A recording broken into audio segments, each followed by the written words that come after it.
Hey guys, this story is part of a series called I Work for NASA. Make sure to check out the previous episodes if you haven't.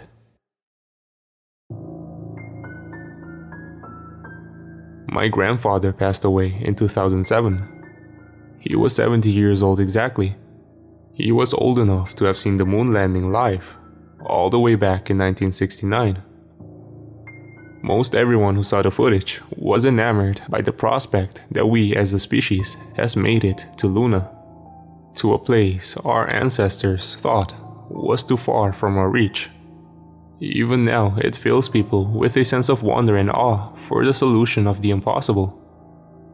My grandfather was the only man I knew who felt otherwise. A gut feeling told him that something terrible is out there in the stars, and that by landing on the moon, we open the door to madness. After everything that's happened so far, I'm inclined to believe him. The insanity, of course, wasn't on the moon, but rather our dearest neighbor Mars, the Roman god of war. At times, I think how fitting that name has become over time. I've dug in as far as I can for answers. Just the opportunity to know a little bit more is all I seeked. And I found what I was looking for. Dear Lord, do I regret it, however. Before I get into that, let me catch you up on some things as well as answer a few questions and comments I've received. A month ago, one of our rovers, Curiosity, encountered alien life on Mars. She is the third to do so that I knew of after Spirit and Opportunity, all of which I was here to witness for myself. Just recently, I've discovered that the Soviets have not only landed spacecraft on Mars, but succeeded in doing what NASA has not, putting man on Mars. Now, let me address some comments. I've seen a few people suggesting we glass or nuke the planet, and I don't need to explain why that won't work. We can barely send rovers to Mars, let alone nuclear weapons. Furthermore, these creatures have adapted to survive on the surface, so I doubt the resulting radiation would have much effect if the sun does nothing. We'd need a much more powerful weapon than what we have access to now. Some people have also mentioned that perhaps we are the intruders, and I don't know what to say to that. Hell, we might be to some, but they appear to have a vendetta against us specifically. Next, someone mentioned they might be building a rocket. I'm inclined to agree after what I've seen now. I can only hope they fail. I'll explain that later. Now, with that out of the way, let me tell you what I found. Much to my dismay, the Soviets did a damn good job at covering up their landings. So much so that almost all of the records are lost or destroyed. Almost all of them. A scarce few remain, and with a bit of digging and bribery, I've gotten a look at them. Most of it is heavily redacted. Apart from the centerpiece, what I was definitely happy to find. The live feed recording of the Soviets' Martian landing from 1989, audio and all. I can't upload the video as it will almost definitely attract attention. That's why I haven't uploaded anything beyond my posts. But I certainly can transcribe this for you. The feed starts from the cone of the landing craft as it descends onto the Martian landscape. For a few minutes, nothing of note happens, until the door unseals and slowly opens. Out steps a man who cuts the feed, swapping it to show video and audio from his helmet, exclaiming in Russian. I don't know what exactly he said. He faces the other impressively large pot, from which the female, Stella Zolina, if records are correct, from Journey's footage exits. She is visibly much younger, 10 years younger in fact. My stomach churns, thinking about how long she had been held captive there. The two begin a short exchange. Touchdown? She asks. Yes, we did it. Can you hear us, Commander? We're on the surface. The man replies with beaming enthusiasm. The woman steps aside to give room for the rest of the crew to come out. It's a rather large crew of 7 people. 2 men who I recognized from Journey's footage are among them. Thanks to documents, I know that their names are Maxim Durov and Yakov Selner. The 6 crew members gathered in a line as the camera operator showed them off one by one, admiring the dedication and heroism of his crew. Yakov, you seeing this? I can't believe it. One cosmonaut, Sergei Chernov, says. Yakov, the crying man from the previous video, steps out of formation and looks around in awe. He is joined by 2 others. We're heroes, the pride and joy of millions. How could I believe it? Yakov answers. The second woman, documents namer Natia Letova, re-enters the capsule along with Maxim and a man named by documents as Luchak Turbin. That leaves Damian Poltonov as the cameraman. The footage is mostly uneventful for the first 30 minutes or so. Mostly the crew discussing their excitement and pride for the successful landing while they set up equipment and gather samples. Yakov takes a Soviet flag from the craft and ventures with Sergei to find a place to plant it. Careful and be back in 10, no less. Damian orders.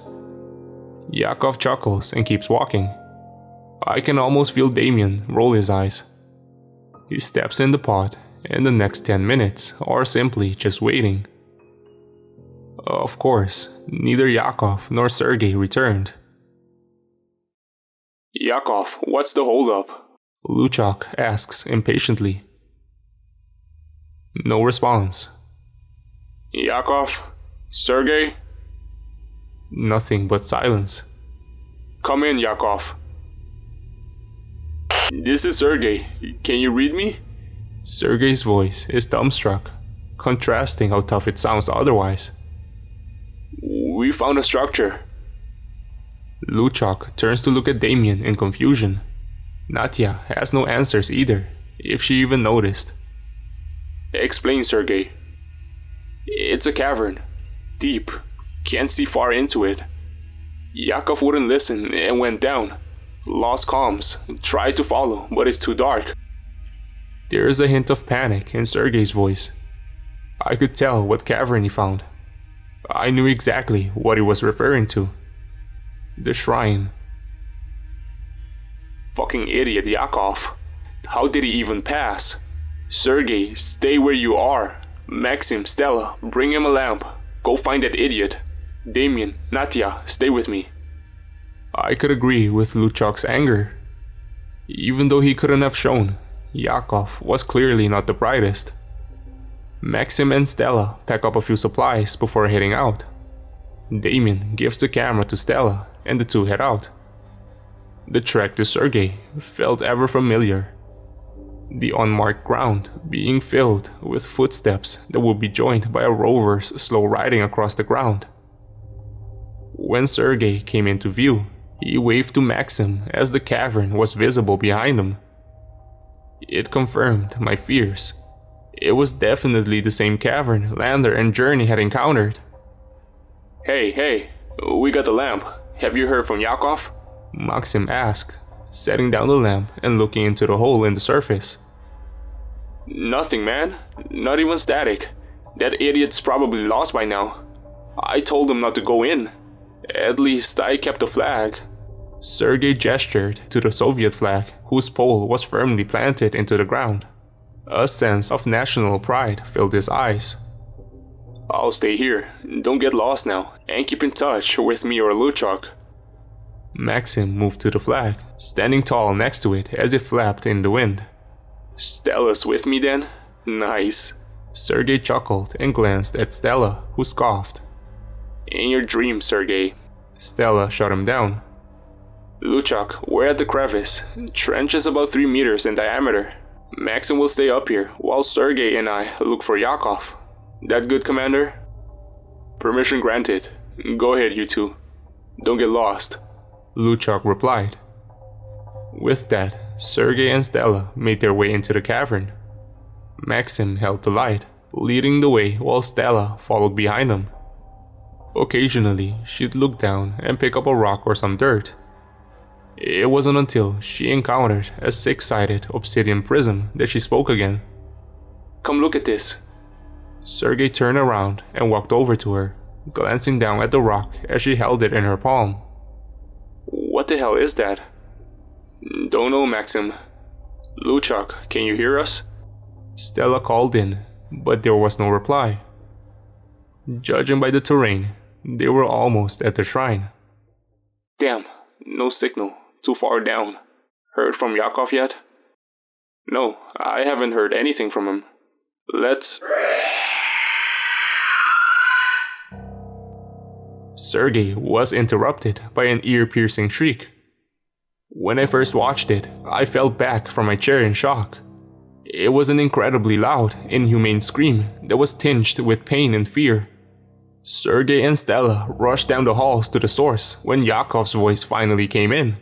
He was screaming incoherently, violently swearing and gasping for breath before the two reached him at the shrine. Dead on the floor with yellow blood was a smaller Martian, whose head was bashed in with a rock held by Yakov. What the fuck? Sergey didn't even have time to ask questions before three more poked their heads into the chamber, rage visible in their eyes from the sight of one of their dead. The next few minutes were a blur. Stella made a break back the way she came, while Sergey stayed to try and defend Yakov. But as the tapes from the future showed, their fight wouldn't matter. Frantic panting started to fill the audio, drowning out the sounds of screams and fighting from the shrine. Miraculously, Stella got close enough to regain communication with Maxim, who picked up on her horrified gasping.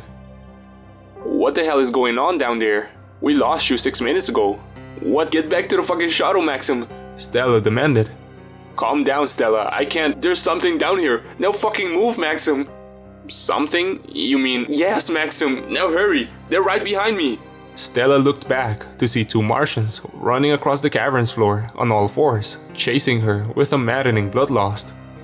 A light at the end of the tunnel gave way to the surface where Stella nearly collapsed into Maxim's arms.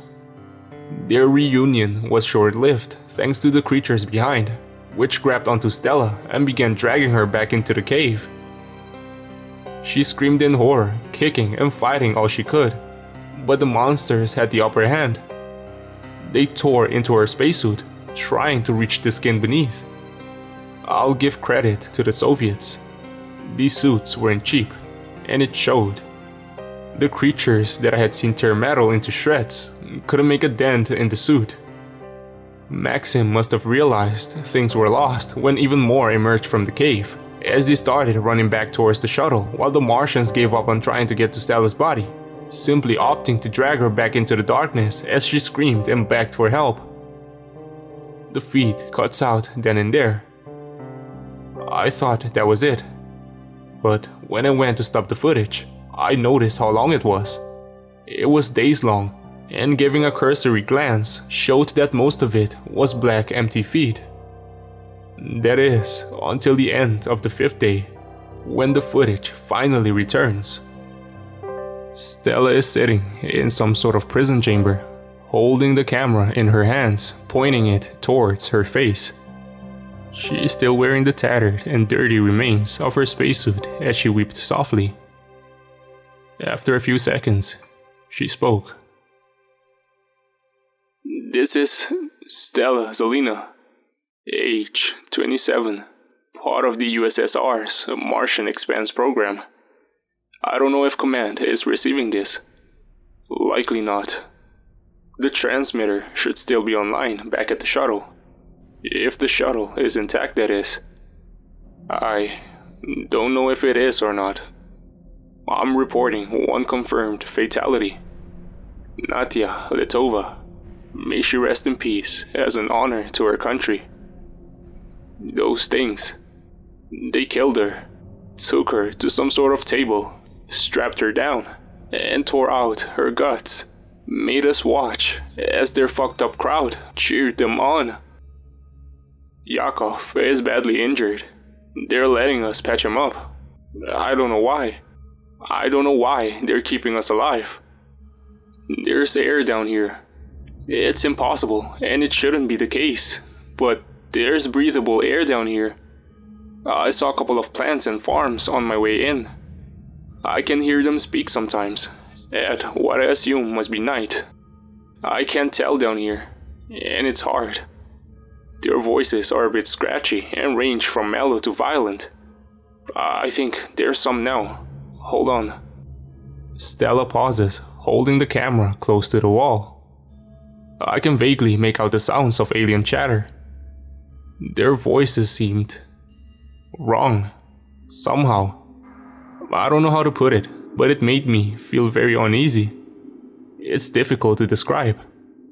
The best way to put it is, it sounds like a mixture between some sort of reptilian croaking and an Asian dialect.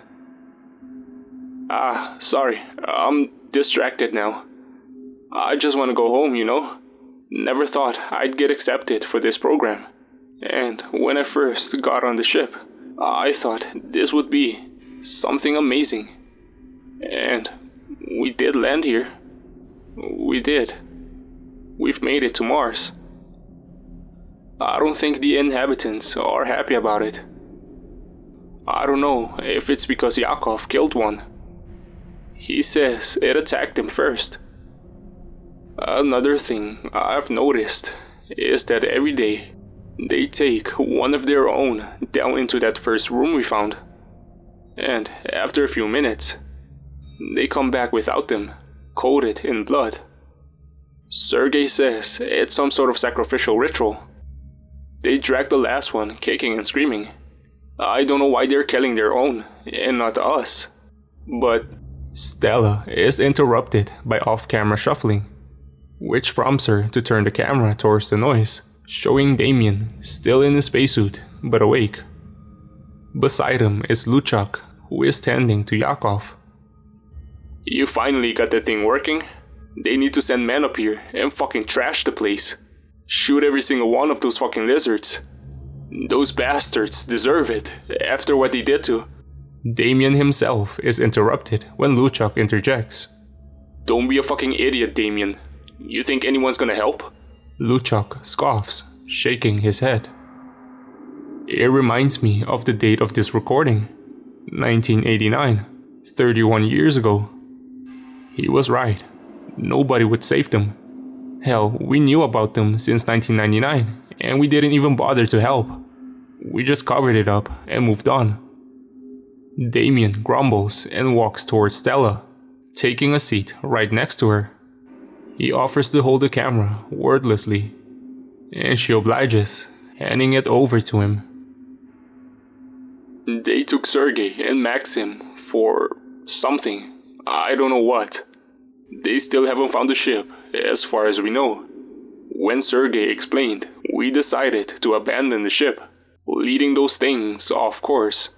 God knows that if they found it, they're looking for it. I think they know that it can get them to Earth. Fuck, if they find it. Damien's grim expression as he stared hopelessly into the camera spoke miles. The sudden recognition in his eyes gave way to sorrow. I remembered that we never saw that craft. Movement comes from outside the cell, and Damien aims the camera to watch with him. A group of Martians march towards it, pushing Sergei and Maxim along. Damien stops breathing for a moment, the view of the camera shaking intensely. Luchak, how long do the ship's transmitters function after touchdown? Damien asks, his voice dead set on a suicidal idea that I already knew he'd go through with. About a week or two tops. Why? Luchak answers, oblivious to Damien's idea. Stella gasps, seemingly putting two and two together. I'm going to get this camera to the ship and send the feed to command. Then I'm going to activate the launch sequence. Damien explains his plan. Stella quietly pleads with him not to as the Martians grow closer. The launch sequence won't function without the coolant tanks. It'll blow itself apart. I know. Do you need us to buy you some time? Luchak is heard getting up as well, and Stella sighs, realizing that there's no use arguing against Damien. Do whatever you can do. Sergey and Maxim are smart enough to know. I can get back there easily. I'll get this sent out, so Command knows what kind of fucked up shit is down here. Stella and Luchak were in silent agreement. When the Martians opened the cell door, the three of them charged into them, catching all of them off guard. Damien made a break for it with the camera, as the others did what they could to hold him back. After a short scuffle, Luchak's pained screams echoed through the damp, dark corridors before it turned to eerie gurgling, as I could only assume his body was defiled and ripped into endless shreds. Thankfully, Damien didn't turn the camera back to look. He kept going through the caves, reaching the massive area Journey would encounter a decade later, then running into the farming rooms. I knew he'd make it, but the tense sounds of the creatures crawling across the halls right behind him, I don't know how he had the courage to keep running. Past a familiar shrine, adorned with a Martian's mangled corpse, indicating the recent sacrifice, and into the natural formations of the cave, until the distant beams of the sun were shining through the crack in the surface. The flag of the USSR was still firmly attached to its flagpole. Damien ripped it from the ground and finally glanced behind him with the camera. He swung the pole with all of his strength as one of the Martians came to the surface, knocking them back into the others in a pile. Taking the advantage while they were down, he speared the pole through all five of them, slicing into their scaled flesh and sending their blood flying with an audible yell. Victorious, Damien continued his sprints towards the craft, having bought himself time. In the distance, it came into view, Damien clutching the camera tightly in his hand. I could hear more scampering behind him. They were back on track. He quickly undid the seal, pulling the hatch and climbing inside. Before he could close it, one of the Martians dived into the opening, becoming trapped with him inside. The noises outside stopped. It was clear they didn't want to risk destroying the spacecraft. Damien swung at the monster inside of the craft, knocking him to the ground. He took a moment to show the view outside from the interior of the shuttle, before speaking one last time. If this thing is still on, stay the fuck away from here. You got that? The feat finally ends as Damien presumably hooked up the camera to send back all of the footage it had obtained. The rest of the Soviets' records showed that the craft stopped sending any signals 8 minutes later, indicating its destruction in the failed takeoff. The Soviets were dumbfounded and horrified. All of their remaining reports indicate the absolute chaos they devolved into after. Hell, it may have even contributed to the collapse of the Union for all I know. Thoughts of many people believing it may be best to destroy nations to hide the truth. Whatever the case is, Russia isn't even aware of this. Everyone assigned around that time either went into isolation, assumed new identities, or took their lives. After I saw it, after I took it all in, I didn't know what to do anymore. The Martians are not only aware of us, they almost definitely were attempting to rebuild that spacecraft. God knows what the hell they'd do if they got here. Even if we have the upper hand, who knows how many lives would be lost. Other than that, there was nothing more I could find from the Soviets. I tried looking for information from other space agencies, and there's absolutely nothing I could find. That was until I looked back at us. Back at NASA. I mentioned earlier that it would be impossible to just glass or nuke the planet. I stand by that statement. You see, I found out why NASA kept sending rovers to Mars. Why we keep sending things up to that planet that those creatures could just use against us. We can't launch a nuke and hope it kills them. It's too precise of a projection. What we can do is send something that they wouldn't even think twice about.